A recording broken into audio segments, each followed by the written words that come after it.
अल्हम्दुलिल्लाह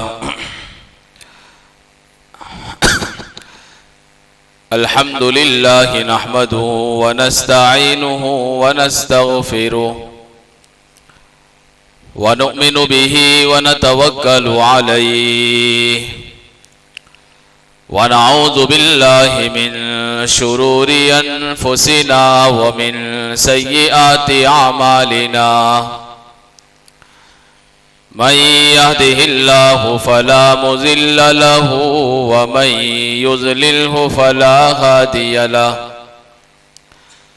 व नशहदु अल्ला इलाहा इल्लल्लाहु वहदहु ला शरीका लहु व नशहदु अन्न सय्यिदना मुहम्मदन अब्दुहु व रसूलुहु अरसलहु बिलहक्कि बशीरन व नज़ीरा व दाइयन इलल्लाहि बिइज़निहि व सिराजम मुनीरा। अम्मा बाद फ़क़द क़ाल अल्लाहु तबारक व तआला फ़ी किताबिहिल मजीद वल फ़ुरक़ानिल हमीद। अऊज़ु बिल्लाहि मिनश शैतानिर रजीम बिस्मिल्लाहिर रहमानिर रहीम। वरत्तिलिल क़ुरआन तरतीला। वअन उमर बिनिल ख़त्ताब रज़ियल्लाहु तआला अन्हु क़ाल क़ाल अन्नबिय्यु सल्लल्लाहु अलैहि वसल्लम इन्नल्लाह यरफ़अु बिहाज़ल किताबि अक़वामा व यज़अु बिही आख़रीन। औ कमा क़ाल अन्नबिय्यु सल्लल्लाहु अलैहि वसल्लम। सदक़ल्लाहुल अज़ीम व सदक़ रसूलुहुन नबियुल करीम व नहनु अला ज़ालिका लमिनश शाहिदीन वश्शाकिरीन वल्हम्दुलिल्लाहि रब्बिल आलमीन।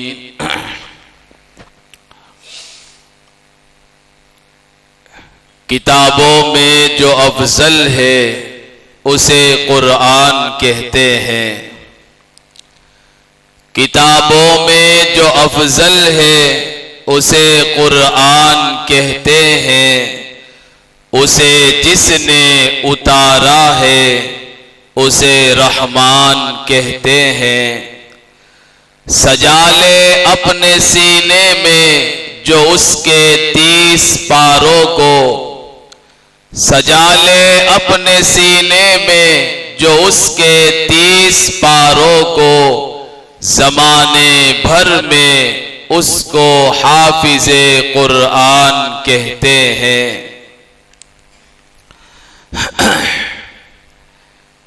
कुरान मुक़द्दस खालिक़े कायनात की जानिब से अपने बंदों के लिए एक पैगाम है। ये वो अजीम किताब है जो रहती दुनिया तक के इंसानों के लिए रहबरी और रहनुमाई करता है। और कमाल इसका यह है कि इस कुरान मुक़द्दस को पढ़ना इबादत, उसको पढ़ाना भी इबादत, उसे सीखना भी इबादत और सिखाना भी इबादत। नजरे मोहब्बत से देखना भी इबादत, हाथों से छूना भी इबादत, चूमना भी इबादत, और इश्क और मोहब्बत में सरशार होकर अपने सीने से लगाना भी इबादत। कोई उसे अंदर देख कर पढ़े तो नाजरा खां बन जाता है। कोई उसके 30 पारों को अपने सीने में महफूज कर लेगा तो हाफिज़े कुरान कहलाएगा। कोई तजवीद की रियायत के साथ उसे पढ़ेगा तो क़ारिए कुरान कहलाएगा। कोई उसकी मानी को बयान करे, उसके उलूम की तफसीर करे तो मुफस्सिरे कुरान का लक़ब दिया जाएगा। और आगे बढ़कर कोई आदमी उसकी आयात से मसाइल निकाले तो जमाने का फकीह कहलाएगा। इसीलिए तो कहते हैं मुबारक है वो ज़बाने जो कुरान की तिलावत से तरोताजा रहती है। मुबारक है वो आंखें जो कुरान मुकद्दस का दीदार करती है। मुबारक है वो हाथ जो कुरान मुकद्दस को छूते हैं। और मुबारक है वो लोग जिनकी जिंदगियां इशाअत कुरान के लिए वक़फ़ है। मुबारक है वो कलम जो कुरान के लिए लिखते हैं। मुबारक है वो दिमाग जो कुरान के लिए सोचते हैं, तदब्बुर करते हैं। और मुबारक है वो सीने जो कुरान मुकद्दस को अपने सीने में महफूज कर लेते हैं। और मुबारक है वो ताजिर, वो दौलतमंद, वो साहिब सरवत के जिनका माल, जिनका पैसा कुरान के उलूम को रिवाज देने के लिए खर्च होते हैं। और मुबारक है वो खानदान जिनके बच्चे और बच्चियां कुरान के उलूम को अपने सीनों में महफूज किए हुए हैं। मगर अफसोस की बात तो यह है कि आज हमारे घरों में, हमारी मसाजिद में ये कुरान मुकद्दस जुज़दानों में कैद होकर रह गए हैं। उम्मत मुस्लिमा कुरान की तिलावत से बेपरवाह हो चुकी है। उम्मत मुस्लिमा का ताल्लुक तिलावत कलामुल्लाह से कट चुका है। इसलिए आज पूरी दुनिया में ये जलील और खार हो रही है। जबकि शायर सच कहकर गया था, वो जमाने में मुअज़्ज़ज़ थे, वो जमाने में मुअज़्ज़ज़ थे मुसलमान होकर, और हम खार हुए तारिके कुरान होकर। उन्होंने अपना दामन कुरान से वाबस्ता किया, अपना ताल्लुक कुरान से जोड़ा तो अल्लाह ने इज्जत की बुलंदियों पर पहुंचा दिया, इज्जत की चोटियों पर विराजमान कर दिया। और हम तारिके कुरान हो गए, कुरान को छोड़ने वाले हो गए, कुरान को पसे पुष्ट डालने वाले हो गए, तो सारी दुनिया की निगाहों में जलील और खार हो गए। और बुनियादी वजह यही है कि आज हम जो जलील हैं वो कुरान मुकद्दस से लापरवाही का नतीजा है।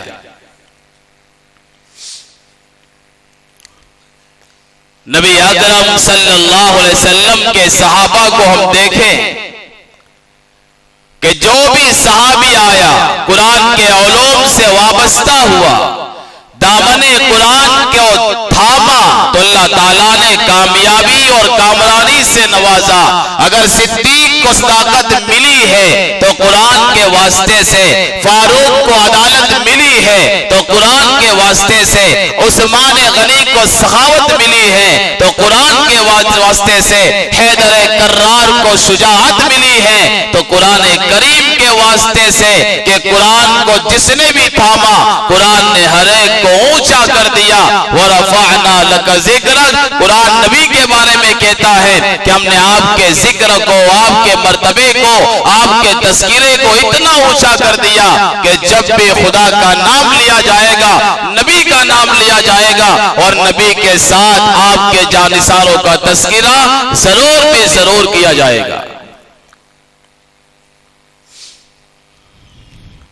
इसीलिए प्यारे आका सल्लल्लाहु अलैहि वसल्लम ने जा बजा अपने हदीस के जरिए से, फरामीन के जरिए से कुरान की तालीम पर जोर दिया, कुरान की तिलावत पर जोर दिया कि कि कुरान की तिलावत किया करो।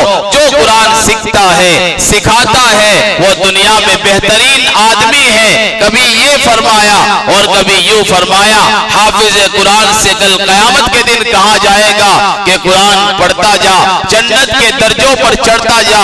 कभी लोगों से कहा गया, अगर तुम्हारा ये बच्चा हाफिज कुरान बन गया तो कल क़यामत के मैदान में जहां आदम अलैहिस्सलाम से लेकर दुनिया का आखिरी इंसान मौजूद होगा, तुम्हें एक ताज पहनाया जाएगा। और कभी यूं अल्लाह के रसूल ने फरमाया कि जिन घरों के अंदर कुरान की तिलावत होती है तो वो घर आसमान वालों के लिए ऐसे चमकते हैं जैसे जमीन वालों के लिए आसमान के सितारे चमकते हैं। इसीलिए प्यारे आका सल्लल्लाहु अलैहि वसल्लम कुरान की तिलावत का एहतमाम करते थे और नमाज इतनी लंबी, इतनी तवील पढ़ते थे कि आपके पाए अक़दस पर वरम आ जाता था, पाए अक़दस सूज जाया करते थे, देखने वालों को रहम आ जाता था।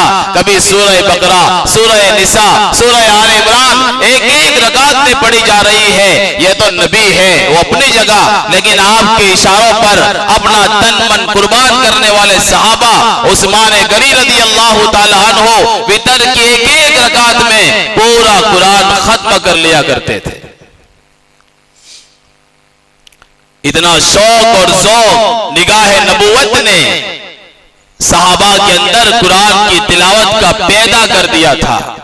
मैदान जंग में है, खून आशाम तलवारों की झंकार है, नेज़ों की बौछार है, तीरों की बौछार है, लेकिन जो है ज़बान मुबारक पर जो है कुरान की तिलावत जारी है। दो सहाबा को अल्लाह के रसूल ने जिम्मेदारी सौंपी कि आप जिम्मेदारी जो है निभाओ, रहबरी करो और जो है पूरी रात जाग कर पूरे काफिले वालों की जो है निगहबानी करो। फिर क्या हुआ, कुरान की तिलावत ने ऐसा मशगूल किया कि तीर पर तीर सीने पर खाए जा रहे हैं, लेकिन नमाज तोड़ने के लिए तैयार नहीं।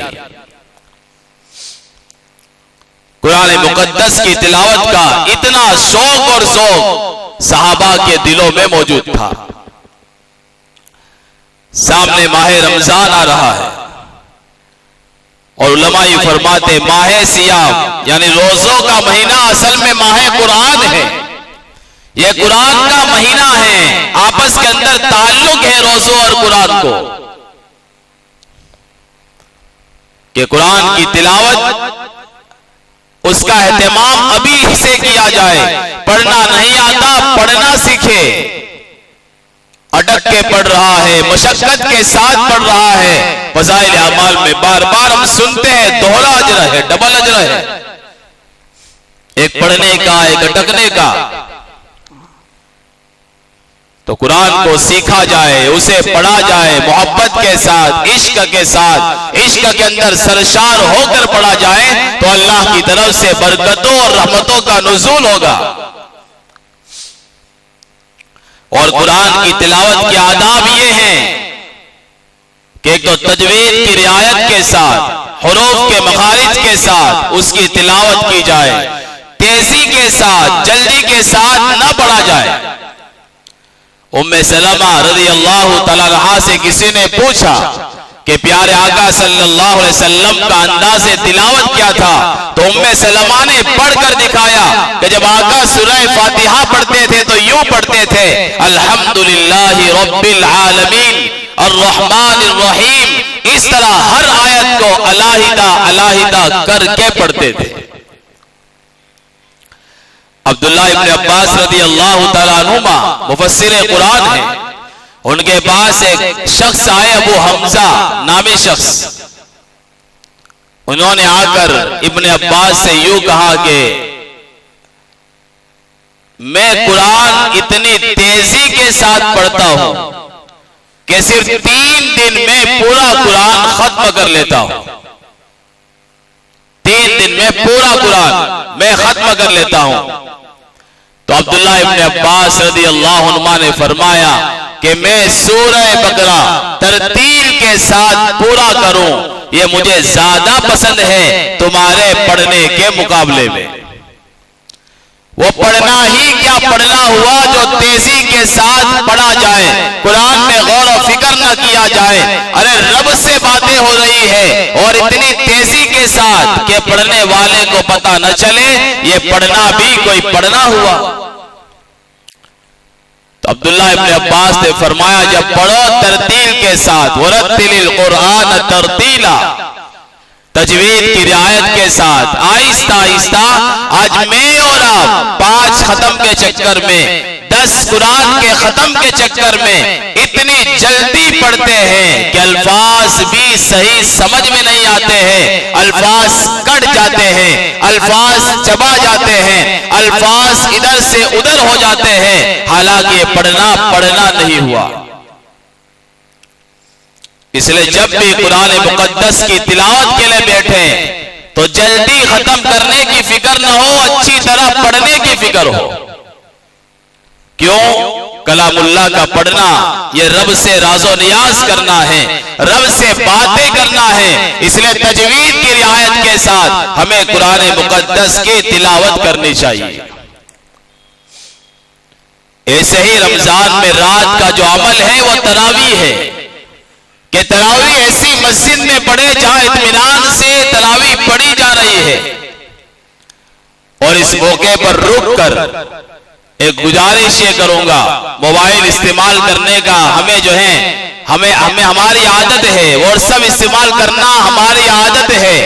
तो सिर्फ 8 मिनट निकाल कर मौलाना फरीद साहब दामत बरकातुहुम गोदरा वाले, उनकी 8 मिनट की ऑडियो हर समाज के फर्द को सुनना चाहिए। अपना पूरा दर्द निकाल कर उन 8 मिनट में जो कुछ कहा है, वाकई हर बात को पल्ले से बांधने की जरूरत है। क्या कहा उसका खुलासा पेश करता हूं। उनकी बात यहां से शुरू होती है कि 7 पारों की तिलावत लोग पढ़ते हैं, एक तरावी में 7 पारे,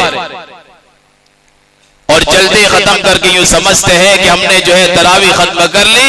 ये खत्म करना नहीं है, ये तो कुरान के साथ जो अजीम किताब है, नमाज जो इस्लाम का पहला फरीज़ा है, उसके साथ मजाक है। आगे यूं कहते हैं किसी मुल्क में कोई कुरान को जला दे, कुरान की बेहुरमती करे तो लोग जो है एहतजाज करने पर आ जाते हैं। हमारा खून खोल उठता है कि हमारे कुरान मुकद्दस को जलाया गया, कुरान मुकद्दस की बेहुरमती हुई, लोग FIR दर्ज करवाते हैं। लेकिन वो तो बहुत दूर की बात है, वो गैर मुस्लिम है। हम मुसलमान होकर रमजान जैसे मुबारक महीने के अंदर, तरावी के अंदर कुरान को तेजी के साथ पढ़कर इतनी बेहुरमती करते जिसका कोई इलाज नहीं। माहौल हमारा दीनी है, हर कोई जानता है कुरान की अजमत को, हर कोई जानता है कुरान के मकाम को। दीनी माहौल होने के बावजूद, हुफ्फाज की भरमार होने के बावजूद, आज मसाजिद में तरावी के अंदर पढ़ा जाने वाला कुरान सही ढंग से पढ़ा नहीं जा रहा है। और आगे वो कहते हैं, बड़े अच्छी मिसाल देते हैं कि किसी ने किसी को पूछा, आपके यहाँ कितने बजे तरावी पूरी होती है? किसी ने कहा 8:40 को। कहा कि आपके यहाँ? कहा हमारे यहाँ 8:35 को। कहते हैं कि पूछने वाला 5 मिनट के चक्कर में अपनी 8:40 वाली तरावी को छोड़कर जहां 5 मिनट पहले तरावी पूरी होती है वहां चला जाता है कि वहां 5 मिनट जल्दी खत्म होगी। और बेहतरीन आगे मिसाल देते हुए फरमाया, ये तो हम पूछते हैं चाय अच्छी कहां मिलेगी, वहां जाकर पिएंगे, खाना अच्छा कहां मिलेगा, उस होटल में जाकर खाएंगे, कपड़े कौन सा दर्जी अच्छा सिलता है वहां सिलाएंगे। लेकिन आज तक हमने नहीं पूछा कि तरावी किस मस्जिद में शानदार जानदार होती है, हमने कभी ये नहीं पूछा।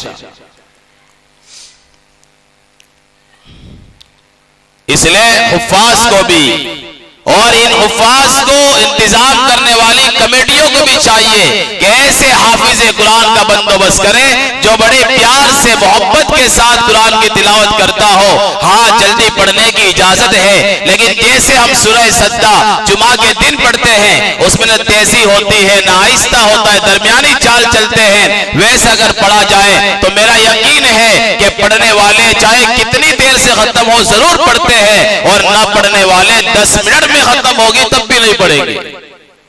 इसलिए ख्याल पढ़ने वालों का किया जाए, ना पढ़ने वालों का नहीं।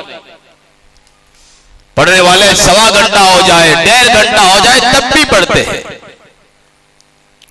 कितनी अफसोस की बात है कि माह रमजान जिसमें आदमी सवाब कमाता है, चंद लोगों को खुश करने के लिए अपना कुरान बिगाड़ दे, अपनी तजवीज बिगाड़ दे, ये कहां की अक्लमंदी है। जमातों में जाना होता है तो एक मर्तबा मैं खुद नागपुर में था, तो इमाम साहब को भूल हुई तरावी पढ़ाने वाले को, तो हमारे साथी ने गलती नहीं निकाली, क्योंकि जमात का उसूल है कि छेड़ने का नहीं, इमामत में दखलगिरी के नहीं, सियासत में दखलगिरी नहीं, अजान में दखलगिरी नहीं। तो बाद में इमाम साहब ने आगे चलकर कहा कि भाई गलती गई तो निकालना चाहिए। हमने कहा कि नहीं, अगर हम निकालते तो मसला और फितना हो जाता, क्योंकि बाद जगह गलती निकालना ममनू होता है कि तरह इमाम साहब पढ़ा रहे तो बस। तो बाद लोग ऐसे भी मिलेंगे मस्जिदों में, गलती जा रही है, लुगमा दे रहे लोग, लेकिन लुगमा लेने के लिए तैयार नहीं। क्यों? अगर मैंने लुगमा नहीं लिया तो अवाम समझ जाएगी मेरी गलती जा रही है। इस चक्कर में रमजान जैसे मुबारक महीने के अंदर ये हाफिज कुरान अपना जो है नुकसान कर रहे हैं, लुगमा लेने के लिए तैयार नहीं। हालांकि लुगमा जाना, गलती जाना ये इंसानों की जो है सरिश्ता में दाखिल है कि इंसान ही से गलती हो सकती है। अपने आप को फरिश्ता साबित करने की कोशिश न करें। बहुत सारे लोग जो है ऐलानात भी करते सोशल मीडिया पर कि ऐसा कारी चाहिए, ऐसा हाफिज चाहिए कि गलती भी न जाए, तो फिर जवाब देने वाला देता है कि भाई जिब्राइल अलैहिस्सलाम फारिग बैठे हैं, उनको बुला लो, एक गलती भी नहीं जाएगी। लिहाजा अगर गलती जाती है तो आदमी को लुकमा लेना भी चाहिए और जो है लुकमा लेकर आगे बढ़ना चाहिए। अपने मफाद के चक्कर में जो 1200, 1500, 1000 का मजमा हमारे पीछे तरावी पढ़ रहा है, उनकी तरावी को जो है बर्बाद नहीं करना चाहिए। इसलिए गुजारिश ये है, मौलाना फरीद साहब ने कहा कि ऑडियो सुनना, बहुत सारी और बातें हैं कि लोग मस्जिदों को छोड़कर फार्म हाउस पर चले जाते हैं, वहां 1500 का मजमा है, मस्जिदों में कोई मजमा नहीं है। लोग अपने यहाँ जो है होटलों पर खत्मे कुरान जो है बरकत की चीज समझते हैं, सिर्फ रमजान में कुरान खत्म कर लिया और 11 महीने हराम का धंधा करते हैं। इसलिए हर साथी से दरखास्त है कि उस ऑडियो को जरूर सुने। उसमें पढ़ाने वालों को भी ताकीद है, सुनने वालों को भी ताकीद है कि रमजान में तरावी कैसे पढ़ना चाहिए और कुरान कैसे सुनना चाहिए। इश्क के साथ, मोहब्बत के साथ सुनना चाहिए। साल में एक ही मर्तबा रमजान आता है, हम पढ़ेंगे तो हो सकता है हमारी तजवीज सही ना हो, इमाम साहब पढ़ रहे तजवीज के साथ, तो वो सुनना ही अगर जो है सही ढंग से हो जाएगा तो इंशाअल्लाह हो सकता है दारैन में नजात का जरिया बन जाए। लिहाजा ये किताब मुकद्दस किताब है, इस किताब को तजवीद के साथ, तरतील के साथ हमें पढ़ना चाहिए कि मरने के बाद यही नौजवान की शक्ल में आकर हमारी सिफारिश करेगा, शफाअत करेगा, जो है मलए आला से बिस्तर लाएगा, बिछाएगा, हमें आराम दिलाएगा। तो उसको अच्छी तरह पढ़ने की फिक्र करें। अल्लाह ताला से दुआ, अल्लाह ताला हम तमाम को कुरान मुकद्दस से इश्क नसीब फरमाए, मोहब्बत नसीब फरमाए, उसकी तिलावत आदाब के साथ, तजवीद की रियायत के साथ हमें करने की तौफीक नसीब फरमाए। आमीन व आखिर दावाना अनिल हम्दुलिल्लाहि रब्बिल आलमीन।